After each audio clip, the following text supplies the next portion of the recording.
All right, well, let's continue this discussion now with, in studio, RNC Chairman Michael Whatley. Good morning, Mr. Chairman. I mean, when you came in this morning, I said this. It's like we always have something to talk about with you. But it seems like at some point Democrats would see the errors of their ways and change. Get on the 80-20, get on the 80 side. Yet once again, here you go, Karen Bass, Gavin Newsom on the wrong side of everything. They're doubling down. They're doubling down on the fact that this is the culmination of the Democratic immigration policies, right? The fact that Joe Biden brought in 15 to 20 million illegal aliens, housed them in places like Los Angeles.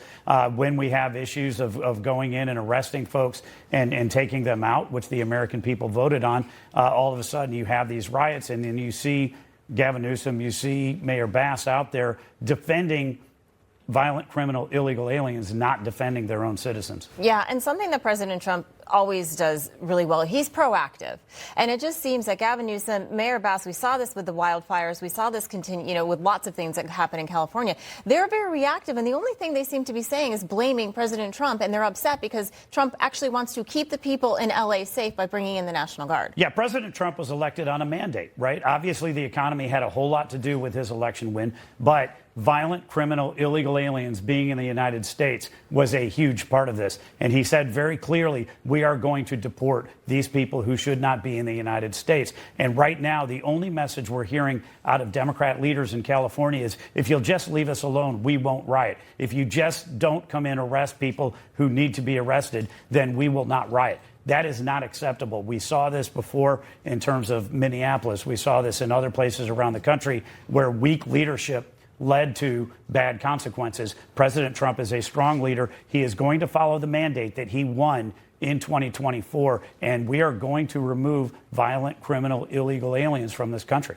And I wonder if this is not a lesson learned from the Trump first term, because obviously during the first term, during the George Floyd riots, he really wanted the governors to ask for the federal government's help, and they were late, Tampon Tim, late to the game, late to getting things done. It made the riots worse. This time he offered them the opportunity. They said no. He just jumped in. That's exactly right. And we need leadership right now. What we don't need is Los Angeles to burn down like Minneapolis did. And we need to make sure that we are taking violent criminal illegal aliens and removing them from the United States. It's not just an election mandate. This is about our kids. This is about our communities. This is about our families. It's about our economy. And the president has been very clear throughout the entire course of the election and his second term here that this is a priority for all of America.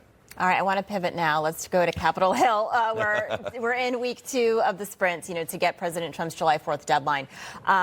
We're going to see, obviously people are talking about it. Do you see this happening by July 4th, or do you see it going into maybe August? It may move into August. Yeah. It needs to be done in July. It needs to be done. Look, the fact is that this is the American agenda. This is America First agenda, President Trump's agenda in one bill, right? We need to make sure that we're going to rebuild our economy. This bill is essential for that. We need to restore the southern border. We're working on that right now with ICE, but this has provisions in there for ICE, and it has provisions to finish the wall. We need national security changes and additions. That's what this bill has. So you look at every single aspect of what President Trump ran on, it is embodied in this bill, and we need to get it done. Yeah, and I think one of the things, too, and maybe this is a messaging issue, but with the rescissions being now, because obviously the one big beautiful bill can only deal with mandatory spending. The rescissions package is the beginning of the DOGE cuts. It's the beginning of those other cuts. They can't be included in the other one. Put them together, and you've got everything that fiscal conservatives have been wanting for years.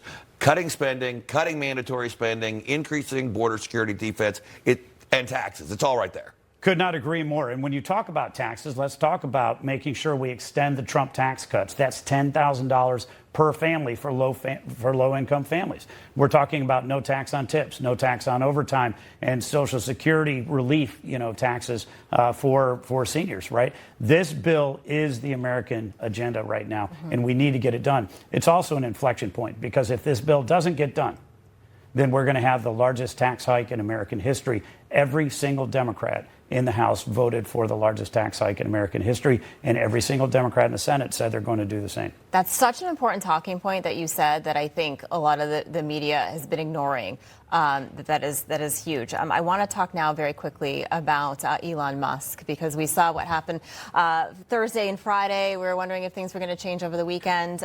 Just your thoughts about what's going on between the president and Elon Musk. Well, it's very disappointing. I mean, obviously, Elon had a lot of contributions that he made to the campaign and he made in terms of helping us set up the Doge process. But the fact is, there's one president. And right now, it is his agenda that is going to control. There's no excuse whatsoever for what we saw on social media last week. The fact is that we are going to get this big, beautiful bill done. The American people voted on it, and Congress needs to stay focused right now. And we need to focus on making sure that the priority is the bill. And if whoever spent the most money decided who president was, you'd have had President Hillary Clinton and President Kamala Harris. It's about the message. It's about the policy. And so they'll get it. They'll get it patched up. I've seen way too many of these feuds. They come back. They end. All right, Mr. Chairman, thanks for joining us this morning. Thank you, guys.